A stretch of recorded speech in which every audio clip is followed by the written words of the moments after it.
talking about the SDGs in higher education. What's going on here in the local arena? In general, I'm reporting to you live from Kuwait. And what's going on here is we're having a problem getting our SDGs together as a whole, as a country. So recently, within the past 2-3 days at the UN summit that's still taking place in New York, we've had to push back our country agenda a few years. So now instead of having our vision or new Kuwait vision, which was initially supposed to have a time frame of 2035, we've pushed it back to 2040.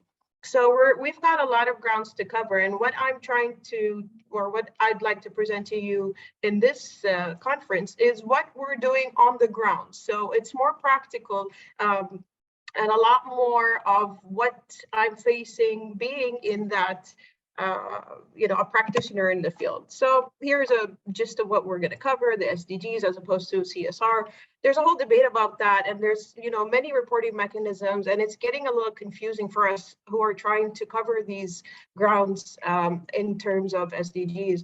How are we doing in higher education locally, and the reporting styles and mechanisms that we are currently using, or we are ad hoc using in some ways. So the ESG, of course, here is some very conventional terms. We either report them as ESGs, environmental, social, and governance, or as CSR, corporate social responsibility, and of course the DEI. And as one of my colleagues previously mentioned, the diversity, equity, and inclusion isn't just an external thing that we're trying to work on. We're also trying to bring it back to the internal happenings in our own university. Just to give you a little bit of context, so we've got a handful of universities committed to these goals, and we've seen them time and again reporting under the umbrella of the PUC, which is a Private Universities Council, and the private universities in Kuwait are exploding. We have got now over 12 universities, I believe, and a bunch of colleges, which gives us a bit more flexibility in comparison to our counterparts, which is the government-run entities. So we've got a little bit of leeway. What we're doing, or typically this is what we see, we try to split them in these arenas: environmental, social, and governance. And of course, it could possibly cover a whole bunch of activities.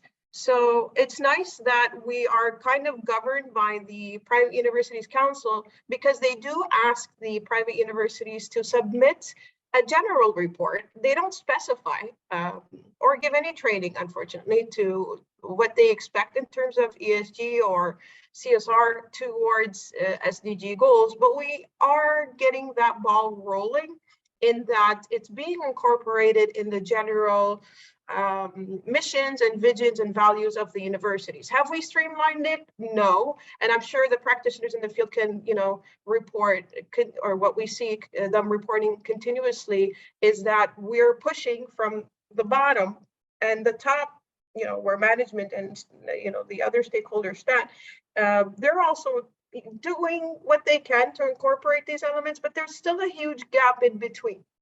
So this is what I try to assess.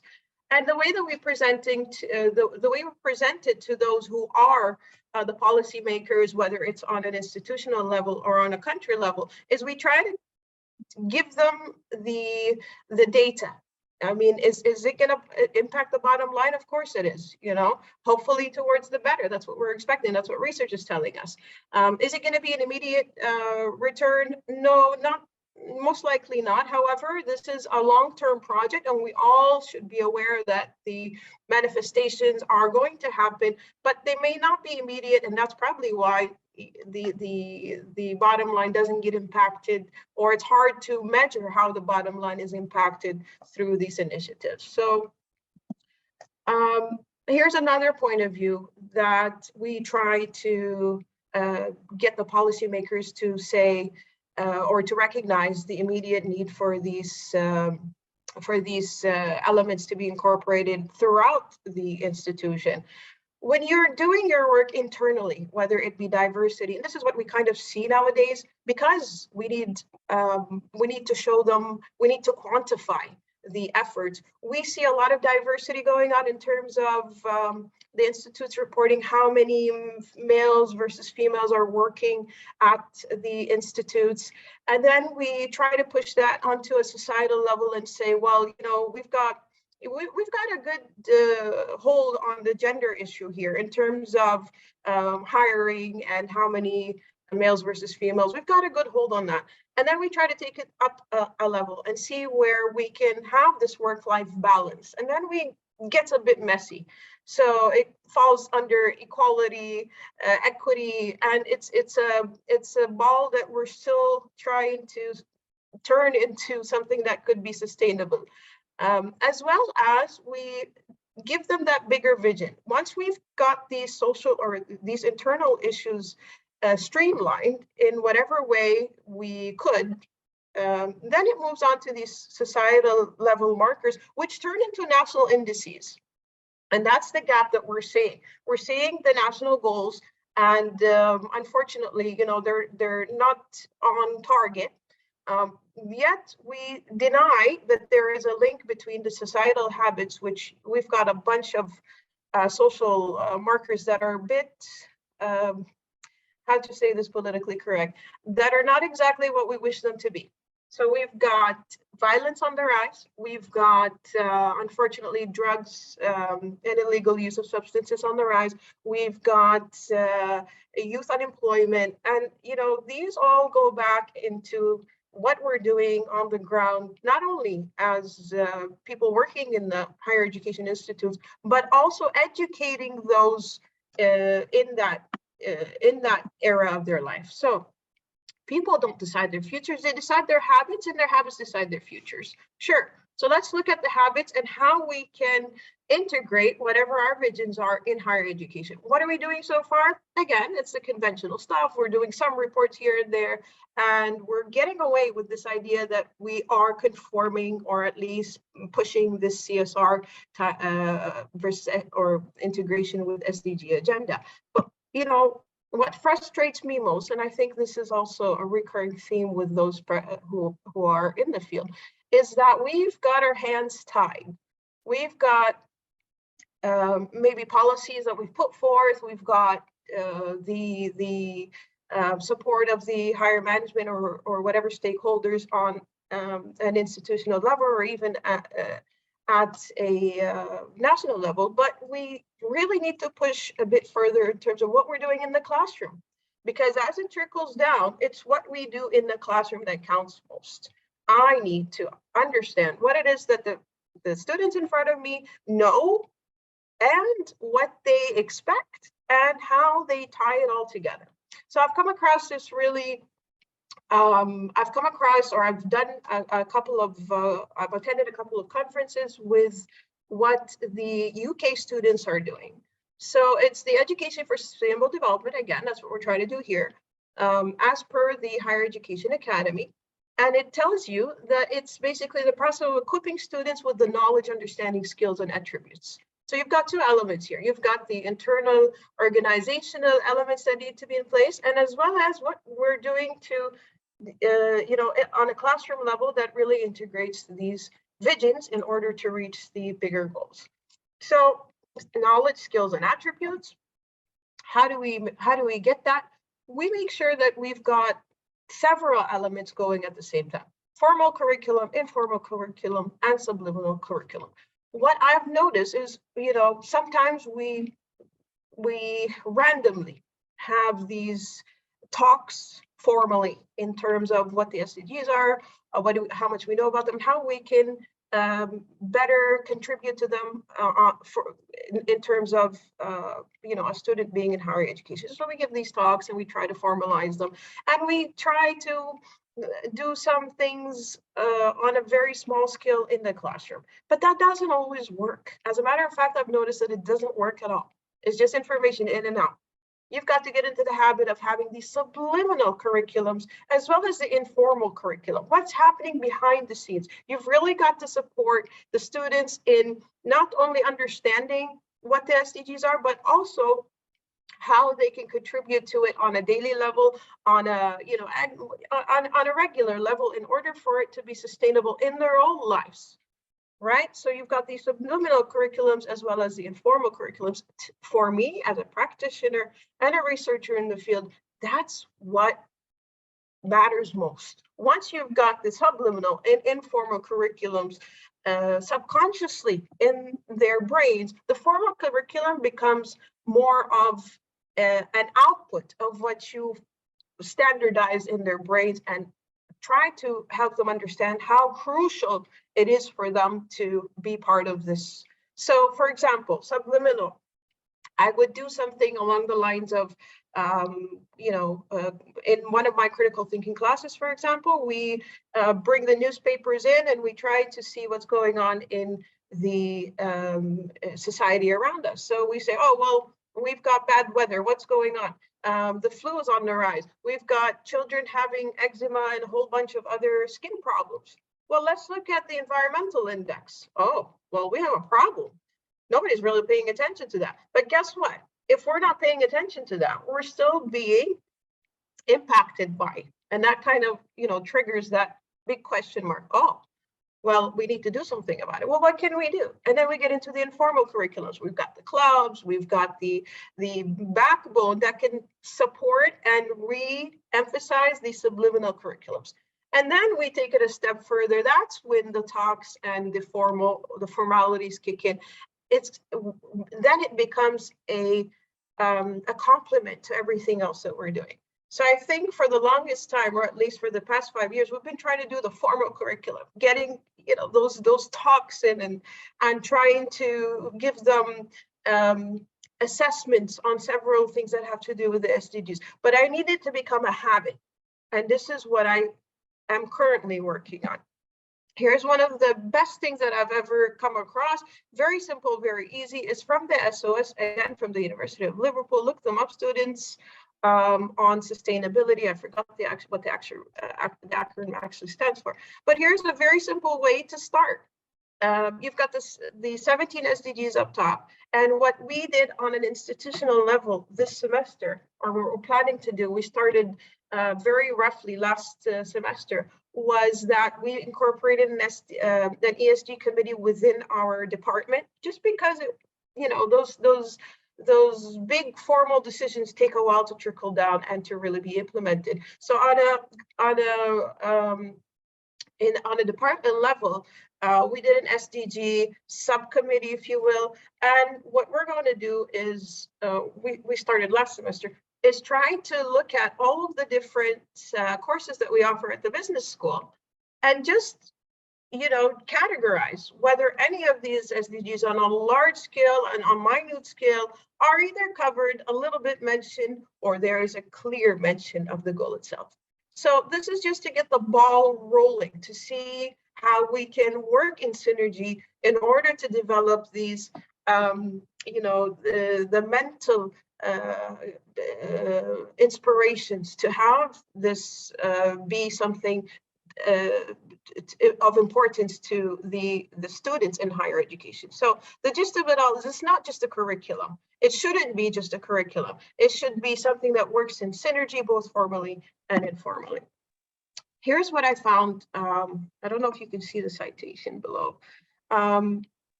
It's from the Harvard Business School.